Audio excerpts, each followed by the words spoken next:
Good morning, students. This is your English grammar book of class 7th, and this is chapter 1 introduction. ठीक है, chapter 1 में आपको introduction यानी आपको जानकारी दी जा रही है जो चीज़ें आप पहले पढ़ चुके हैं।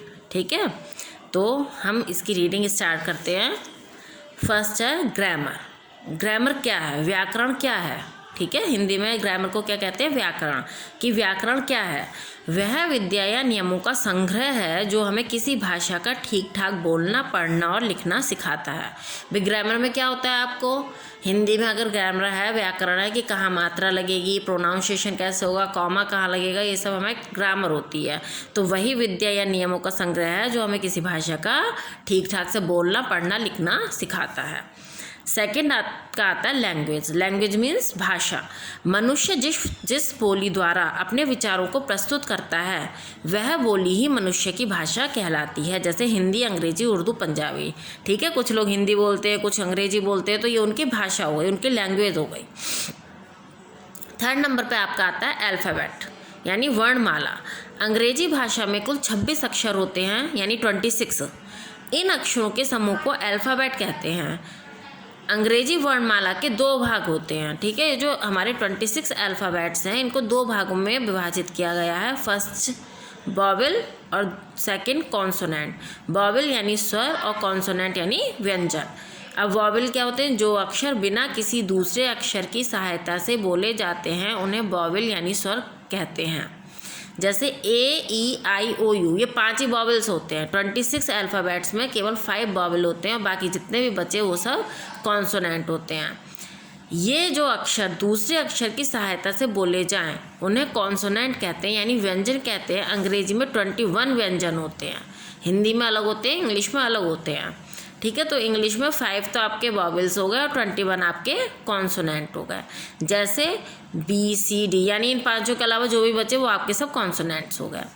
अंग्रेजी भाषा में निम्नलिखित 8 को पार्ट्स ऑफ स्पीच कहते हैं।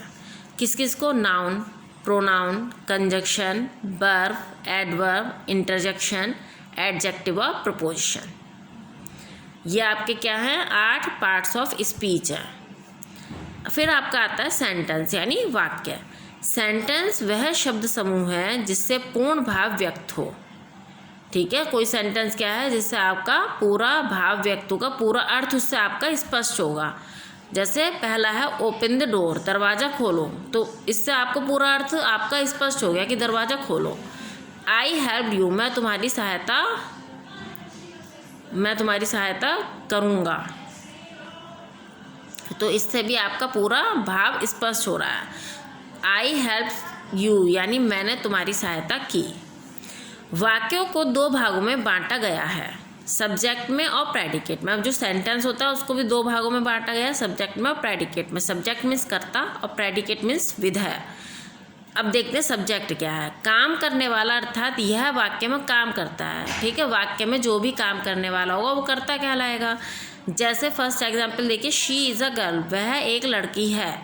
इसमें काम तो कुछ नहीं कर रही है, लेकिन लड़की के लिए वह है कि वह एक लड़के, इस शी के बारे में बात होगी तो शी आपका सब्जेक्ट हो गया। He is a good boy, वह एक अच्छा लड़का है, तो वह आपका सब्जेक्ट हो गया।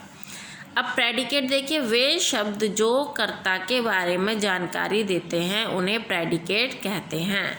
वही एग्जाम्पल है इसमें देखिए, she is a girl, she तो आपका प्रेडिकेट सब्जेक्ट था, सॉरी। इज़ आ गर्ल ये आपका प्रेडिकेट होगा। इसमें इन्होंने थोड़ा मिस्टेक किया है, इसमें इनको is a girl red colour से देना चाहिए था। ठीक है, क्योंकि शी तो आपका सब्जेक्ट है और इज़ आ गर्ल आपका प्रेडिकेट है।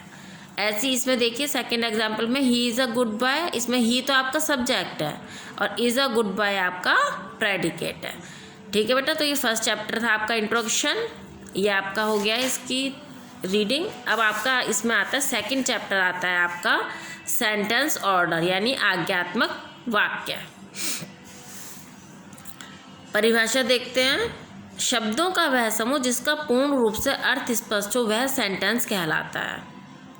ठीक है, कि सेंटेंस क्या कहलाता है, शब्दों का वह समूह जिसका पूर्ण रूप से अर्थ स्पष्ट हो वो आपका सेंटेंस कहलाता है, यानी वाक्य कहलाता है। देखिए इसमें इन्होंने क्या दिया है, रॉन्ग ऑर्डर में भी दिए और राइट ऑर्डर में भी दिए। तो रॉन्ग ऑर्डर देखिए क्या, to school are going children, इसको पढ़ के कोई भी अर्थ स्पष्ट नहीं हो रहा है, ठीक है। अब इसको पढ़ते हैं राइट ऑर्डर को, children are going to school, यानी बच्चे स्कूल जा रहे हैं। इससे पूरा अर्थ स्पष्ट हो रहा है, इसलिए यह सेंटेंस सही ऑर्डर है। ये गलत ऑर्डर में दिए हैं, ये सही ऑर्डर में दिए हैं। सही गलत रूप है, ये सही रूप है। बायज रघु ब्यूटीफुल कैमरा, कुछ समझ में नहीं आ रहा, इसका सही ऑर्डर क्या होगा, Raghu boys a beautiful camera, Raghu एक सुंदर कैमरा खरीदता है। लेट इज़ ही, रॉन्ग है ये, ही इज़ लेट, वह लेट है, यानी उस मतलब देर से है वो, है ना, लेट है यानी देर हो गई उसको। Tells lie a she tells a lie, वह झूठ बोलती है। Brother Ravi is my brother, Ravi मेरा भाई है। तो सेंटेंस का एक सही रूप उनको सही ऑर्डर में लगाना जिससे उसका अर्थ स्पष्ट हो, वो आपका इस चैप्टर में आपको करना है। इसकी जो नीचे की एक्सरसाइज है आपकी, इसमें आपको यही करना है। ये आपको जो शब्द हैं उनको इधर उधर करके दे दिया है और आपको सही ऑर्डर में इनको लगाना है। अब हम आते हैं चैप्टर नंबर 3 पर। छोटे छोटे से चैप्टर हैं बेटा, इसलिए इनको आप वीडियो ढंग से देखेंगे और आप अपने आप रीडिंग करेंगे तो आपको अच्छे से समझ में आ जाएगा। नहीं समझ में आता है आप वीडियो दोबारा देखिए, ठीक है। अब आपका आता है चैप्टर 3 सेंटेंस यानी काइंड, यानी सेंटेंस तो वाक्य है और काइंड मीन्स भेद, वाक्य के भेद। वाक्य 5 प्रकार के होते हैं। सेंटेंस आर ऑफ 5 टाइप्स, ठीक है। सेंटेंस 5 प्रकार के होते हैं। First affirmative sentence, negative sentence, interrogative sentence, imperative sentence और एक्सक्लेमेटरी सेंटेंस। अब एक एक के बारे में हम इनको आपको पढ़ते हैं। फर्स्ट है अफर्मेटिव सेंटेंस यानी स्वीकारात्मक वाक्य। जिन वाक्यों में स्वीकारात्मक भाव प्रकट होता है वो आपके अफर्मेटिव सेंटेंस कहलाते हैं। जैसे देखिए एग्जाम्पल क्या है, Mukesh learns the lessons, Mukesh पाठ याद करता है। Rohit is coming from Punjab, Rohit Punjab से आ रहा है, ठीक है। तो सिंपल सेंटेंस है इसमें, है ना, उन्होंने कुछ भी इसमें नहीं है, आपको पूरा अर्थ स्पष्ट हो रहा है, इसलिए अफर्मेटिव सेंटेंस हो गया। अब सेकंड आपका आता है नेगेटिव सेंटेंस यानी निषेधात्मक वाक्य। जिन वाक्यों में नकारात्मक भाव स्पष्ट होता है यानी नहीं, वो आपका नेगेटिव सेंटेंस कहलाते हैं। जैसे देखिए example, she is not eating N orange, वह एक संतरा नहीं खा रही है। I do not like this place, मैं यह स्थान पसंद नहीं करता हूँ।